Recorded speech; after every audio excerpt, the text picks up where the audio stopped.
I don't want to fight Mexican is because I represent Mexico. I feel like Canelo's a fucking pussy. Mexican monster has left no mistake about his ambitions. Maybe the most feared fighter in boxing. Ever see Julio Cesar Chavez in his prime? I'm talking about the daddy. I'm talking about one of the greatest fighters ever. This guy is the closest thing I have seen to a big Julio Cesar Chavez. David, I'm not putting the Chavez thing on you. I'm just saying you're the closest thing I've seen to a big dude who fights like that. Oh, Canelo's ducking him. This dude's a monster. And I looked and I thought, am I right or wrong about that?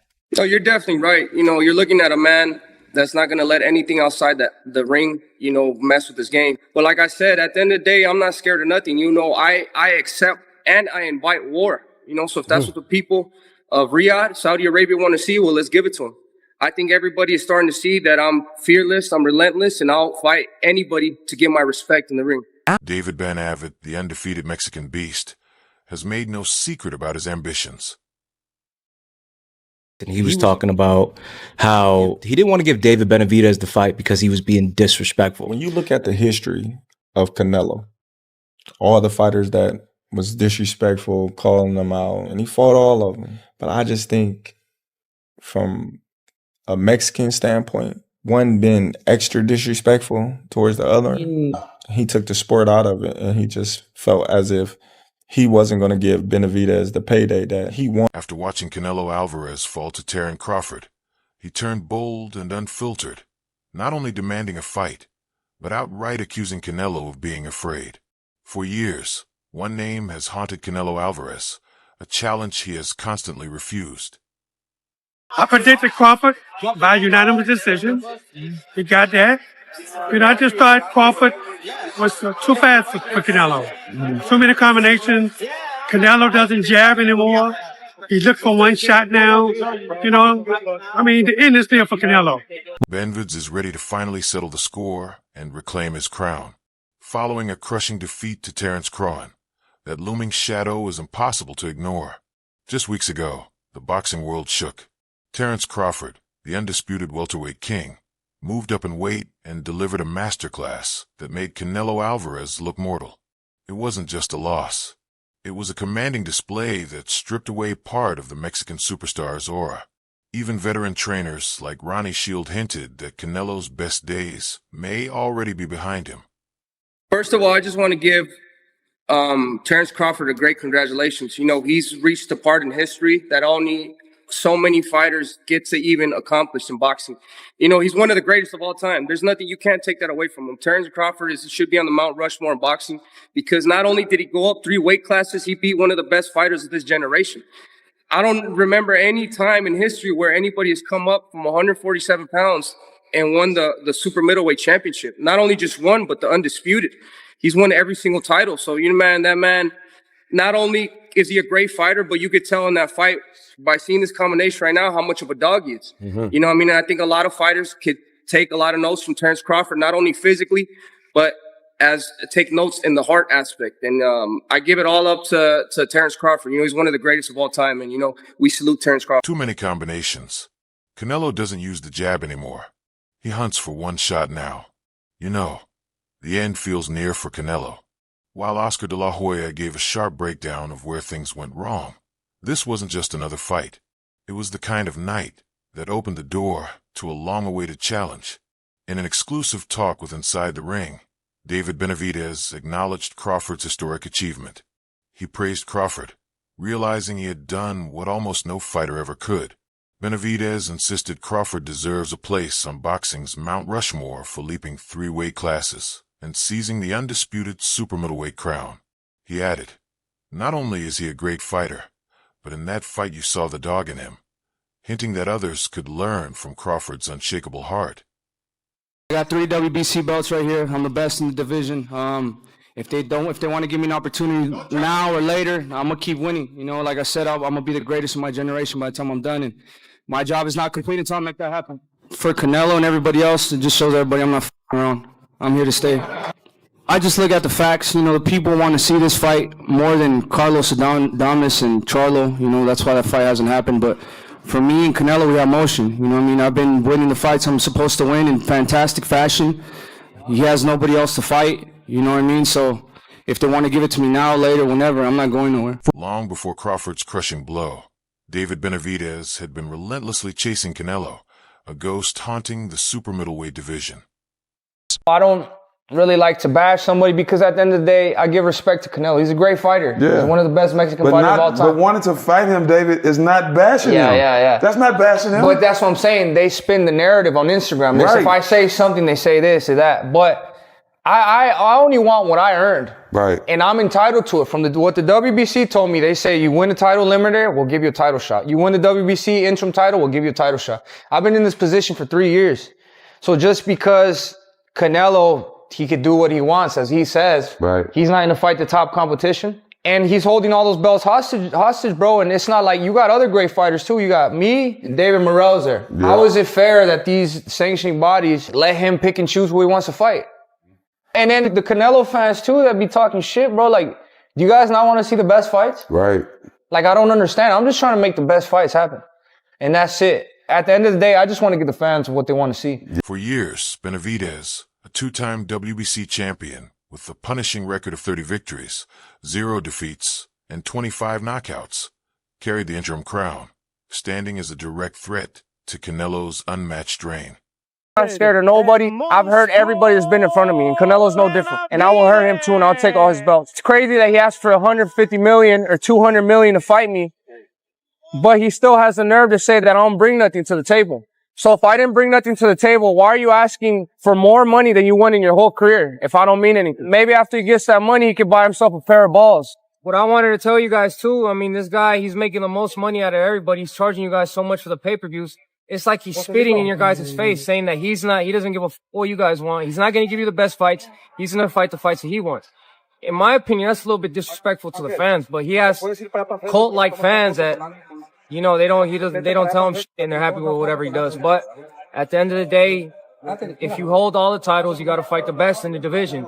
I'm #1 in the division, #1 contender. The second one is David Morrell. He's not fighting me, nor he's not fighting David Morrell.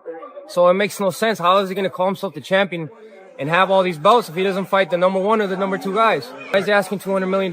Why, when they bring my name up with him, that's the most money he's going to make. When he fought Amir Khan, he outweighed him at like 25 pounds. But, you know, I think it's just he's running out of excuses and running out of things to say, but that's just how it is. I guess that's when you're the cash cow, you can do whatever you want. The conversation wasn't just whispers. It was real. Word spread of a staggering $70 million offer laid before Canelo for the fight. Benavidez confirmed the deal, revealing he was promised a fixed $5 million to make it a reality. In the ring with both guys, Canelo, Benavidez, if they fought, which I don't think they're going to fight no time soon, who do you think will win? Man, that's hard to say. I think both have pros and cons. You know, I feel like the things that Canelo does better than David. There's things that David does better than Canelo. In a way, I'm not comparing it to this fight, but it's like the better be of Bivol fight. You can say who you think is going to win. You can't say like, oh man, I'm surprised that Bivol won, or I'm surprised that Better Be of won. You're like, man, that's a damn good fight. So-and-so won. So kind of how I feel about the David and Canelo fight, like who had the best camp, who has the best game plan, who slept the best the night before. And it's not much that separates guys at that level. If David can get on him with his combinations and not give him room to breathe, then, you know, that's probably a night that David gets his hand raised. You know, if Canelo is able to slow the pace down a little bit and catch him with a big shot, David's been dropped before from an off-balance shot.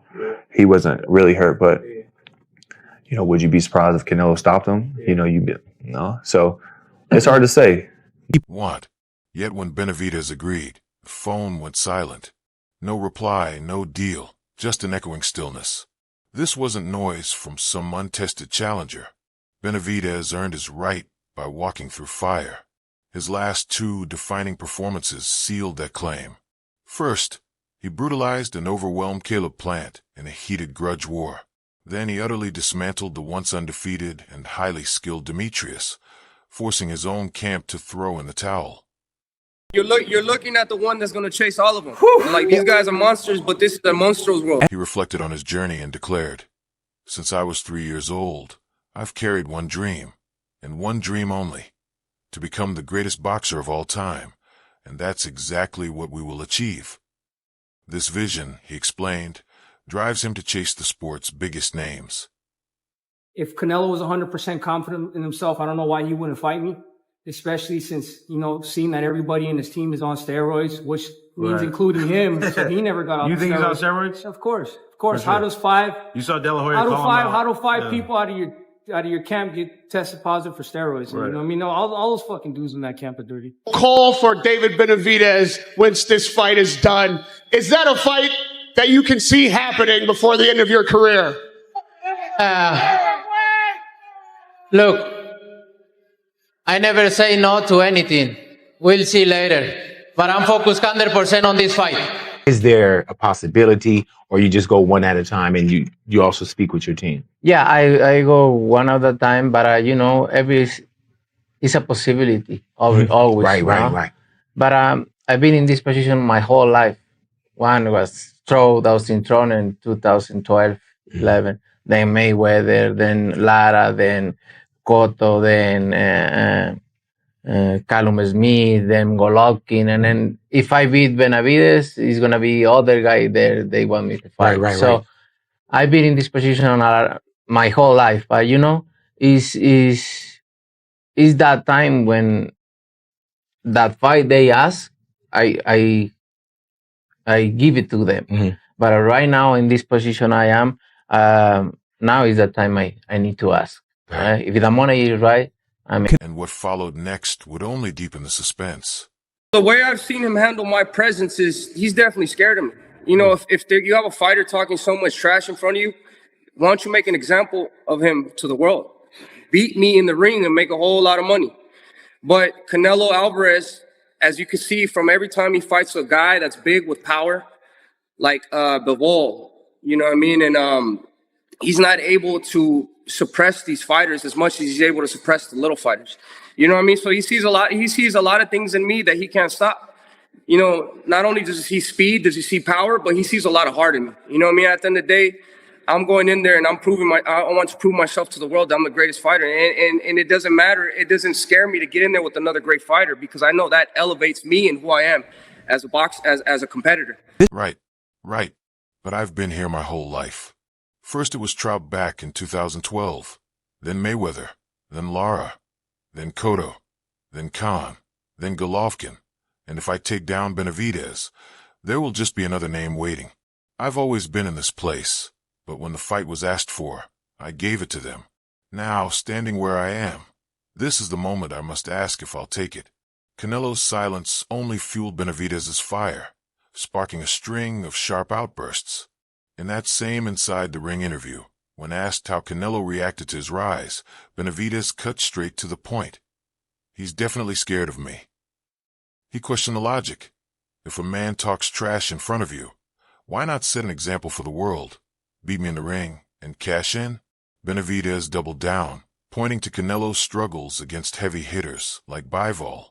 He explained that Canelo sees more than speed and power in him. He sees heart.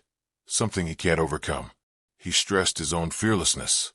It doesn't scare me to fight another great, because I know it will lift me as a fighter and a competitor. Confident and entering his prime, Benavidez believes Canelo missed a golden chance. If he could have beaten me, it would have happened then. Now he has no chance left. At the end of the day, he should have took the fight with me way back then because if he had a chance to beat me, it would have been back then. He has no chance of beating me now, especially now. I'm getting all this. I'm getting all this confidence. I'm stepping into my prime. I'm able to deal with these bigger shows better. You know what I mean? I'm able to thrive in these shows. I'm able to. Every time I fight, I'm always winning by a significant amount. You know what I mean? So I'm learning my craft better and better each and every single fight. I'm gaining more confidence every single fight, and like I said, I really want to go in there and hurt people. I'm not a boxer. I'm a warrior, and I go in there. I tell everybody. This wasn't just talk. It was a bold proclamation of intent. Yet there were deeper layers to this intricate boxing chessboard. The long dispute also carried the tricky balance of shifting weight classes and the hesitation of other top fighters. Benavidez has recently stepped into the light heavyweight ranks, sending a clear signal of both comfort and ambition there. In the interview, When asked directly if he could still make 168 pounds, Benavidez firmly rejected it. To be honest, man, you should let Terence Crawford be. That's his lane. I lost interest in 168 long ago. He made his present focus crystal clear. I'm more at home at 175. I'm chasing Beterbiev. I'm after Bivol. I'm coming for the bigger men. I'm even eyeing Zurdo Ramirez at cruiserweight. The new guy steps up that says, I am the new guy to carry that torch forward. Kind of like how when you beat Tyrone Woodley, because you were the guy coming up and Tyrone Woodley was a dominant champion for a long time and you went and you beat the shit out of him. It's the same thing. I'm preparing very hard for this fight whenever it does happen. I don't know when it's going to happen, but I stay training, I stay evolving as a fighter. Not only do I want to prove to the fans, but I want to prove to myself that I'm the best in the world. So if the fight comes, good. If it doesn't, it's not the end of my career. And if he doesn't want to give me the opportunity at 168, that's why I'm going up to 175 right now. Because I'm not going to wait for nobody either. This fight's going to put me at the #1 contender to fight for the WBC title. And those are going to get unified at 175. So, like I said, dreams always come true. It doesn't matter if somebody else is trying to stop you. You're going to find your own way. Let Terence Crawford live. That's his weight class. I lost interest in 168 a long, long time ago. I know that we could get offered a lot of money to go down to 168, but I'm more comfortable at 175.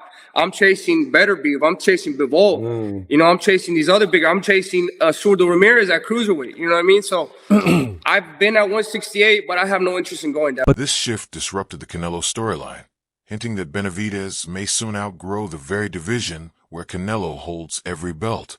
In another turn, after Crawford's historic triumph, his trainer Brian McIntyre swiftly shut down any chance of a clash with Benavidez, firmly stating, "We're not interested in that."